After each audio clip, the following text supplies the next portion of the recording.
So yun guys, bali nandito ako sa ilog. Bali nagkaroon pala ng malakas na bagyo nung nakaraan guys. Kaya ito guys, so maraming nagiginto ngayon dito sa ilog. Doon sila sa taas nagiginto. So ito guys, so tignan nyo guys, so yung bakas ng bagyo. Ito, lumakas itong tubig galing sa bundok. Oh, ito maraming damo to dati. Pero tignan nyo guys, so yung nangyari. Tapos magtitingin tayo ng guys, pagsasampulan natin. Kung may maganda tayong masasampulan, magiginto tayo sa susunod na araw siguro. Kasi gagawa pa tayo ng sa lulog natin.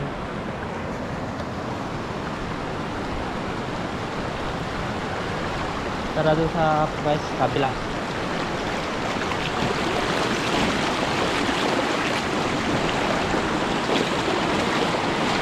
Yun, sa taas guys may nagiginto. Eto guys, so tignan nyo, madabo dati ito. Kung napapansin nyo sa mga vlog natin nung nakaraan.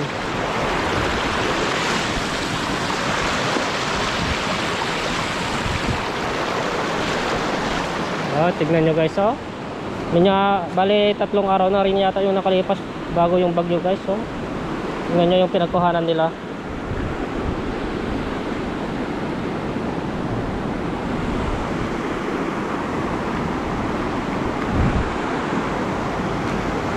Dito guys, doon yung punta natin, yung nagiginto doon sa taas guys, Santi Meli. Tita ko rin yan guys. Ay,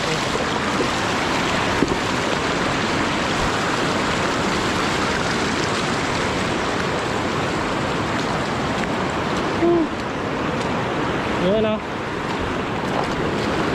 Bali balak ko dito guys, maginto dito sa gitna. Magbulubul ba yung tawag doon sa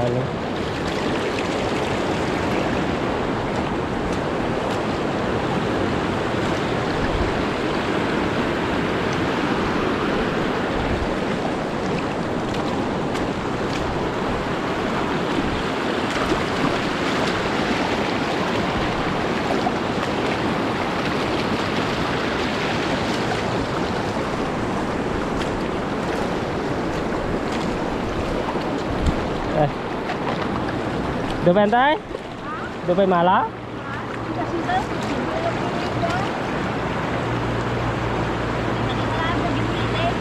Na. Udah ka, nagina balitok kata.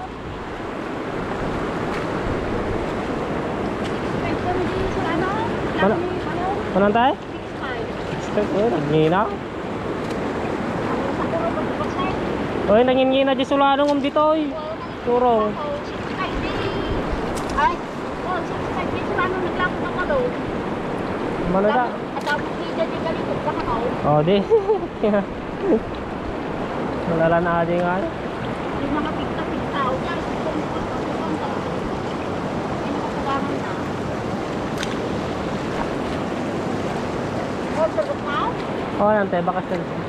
Ikapakiban tayo pa kung kinita di danom ta ka. Ano karawan?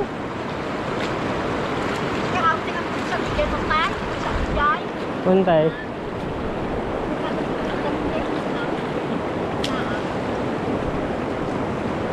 Pwede sekolah, nagkarapok na.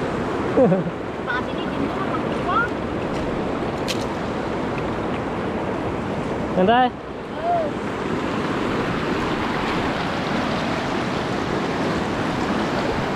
Yan guys, kung makikita nyo guys, medyo matanda na si tita, pero mahal kasi ang ginto ngayon. Yung pinapag-usapan namin, mas mahal daw dun sa isang pinagbebentahan nila kaysa dyan sa pinagbebentahan natin. Kasi yung 1 gramo daw doon 6.5, samantalang doon sa pinagbebentahan natin 5.9 yata.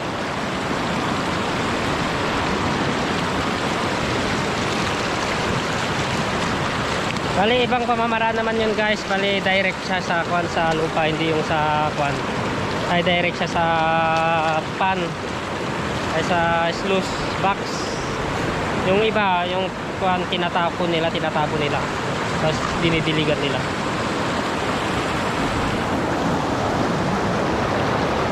Yun guys, magagawa rin tayo ng pan natin.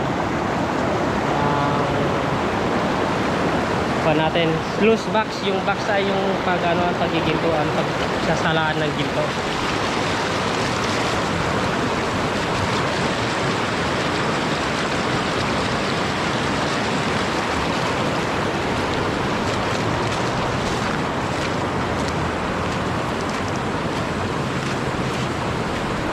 Ito guys, oh, dinaanan ng bagyo. Ito pinagkuhanan na nila guys.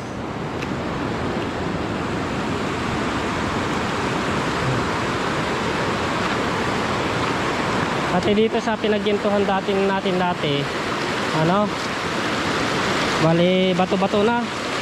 Hindi katulad nung dati na kwat na ano ba, puro lupa. Oh. Yan guys, hindi pala tayo makakapag-sample ngayon kasi naiwan natin yung sample pan. Bali magtitingin lang tayo ng ng magandang spot para pag ano natin, paggintuhan. Bali doon na lang tayo siguro kasi medyo mataas din sa taas. Bubulubol natin ibang pamamaraan yung paggiginto na gagawin natin. Pero bago yun guys, gagawa muna ako ng yung baksay, yung pagsalaan ng ginto. Ito guys, yung galing na sa bundok sa walang ginto. Ito yung may ginto, yung malaking ilog.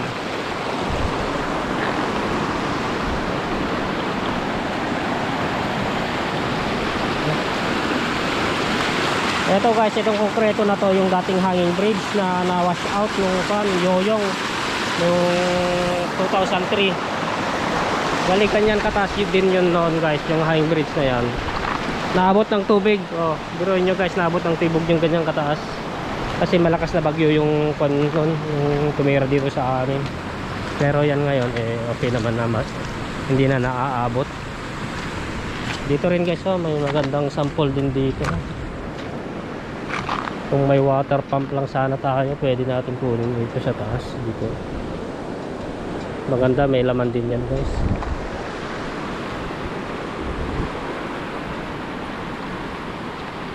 Pati doon sa baba may nagiginto din doon.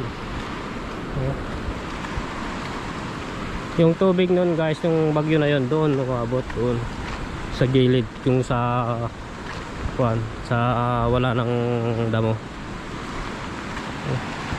Ito guys, may laman ito pero konti na lang ito guys kasi may halong buhangin galing doon sa taas, doon sa ano, sa tubig galing sa bundok. Itong malaking tubig na to guys, ito lang ang may laman. Medyo mataas tong panlas ha. Yung ilog. Tawid sana tayo dito pero ikot tayo. Taas.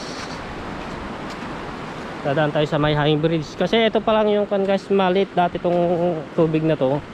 Pero ito pa lang yung lakas ng bagyo noon. Ito pa lang yung tubig niyan. Habang walang ulan, kumukunti yan tubig na yan.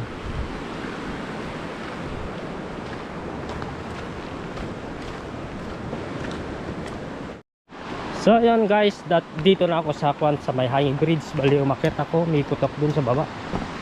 Oh, butas-butas na hanging bridge. Yan guys, doon tayo galing doon. Itong dito guys, makikita nyo yung view ng kung galing sa taas na na ilog na may ginto. Ayun sa taas doon. Ito naman yung galing sa bundok, yung walang lamang ginto.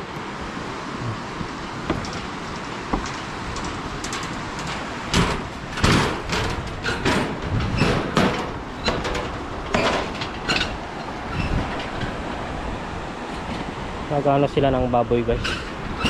Naghahuling sila kasi marami pang bahay doon sa looban doon. Bali yung mga produkto nila doon sa kalabaw nila ni ano sinasakay kasi guys, hindi man pumapasok ang dito ang sasakyan kasi malakas nung tapos malalim pa yung tubig. Bali malaking tulong yung kalabaw sa kanila guys para may ano nila yung mga produkto nila galing sa bundok. Marami silang mga produkto doon guys, mga tanim, mga alagang hayop, pag binibenta nila talagang sinasakay nila sa kalabaw. May mga rambutan sila dyan, durian, gano'n. Pag nag-harvest sila, marami talaga. Guys, dito na ako sa dulo ng hanging bridge.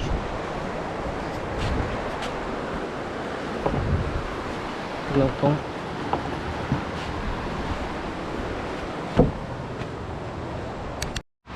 Ito guys yung dating gulayan namin, pero naglaps na naman siya. Bali namatay na naman yung iba. Bali ipapawerin na naman ulit to para pataniman na naman ng bago. Pero itong mga kamote meron pa lang. Tapos may pa dito, upo. Ano? Pwede nang ulamin to guys, sarap. Isa pa dito. Duman ako dito guys kasi titignan ko yung tubig. Uy, meron na. Malakas. Napakalakas guys.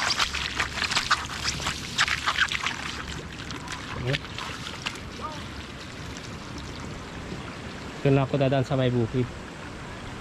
Ang ganda ng guys, ng paligid dito sa probinsya. Ulap, napakagandang mga ulap. Pero walang araw. Napaligiran kami ng bundok dito guys. Ito na yung bukid guys. Bale doon sa kabila lumalabas na yung butil ng palay. Pero dito sa amin wala pa. Medyo madamo pa ang daming dam. Medyo nahuli kasi kaming guys, nagtanim ng palay. Mas naula sila sa kabila. Kaya ayun palabas na yung mga butil ng palay nila. Ito meron din nung ilan na lumalabas na din yung butil. Tapos medyo mahangin konti dito guys. Parang nagbabadya na naman ng ulan. Bali 3 araw na yata yung nakalipas ng bagyo guys. Medyo malakas din yun. Yung signal number 3 kami dito. Ulan yung tumira dito sa amin. Konti lang yung hangin. Pero ulan kaya lumakas ng bagya yung ilog.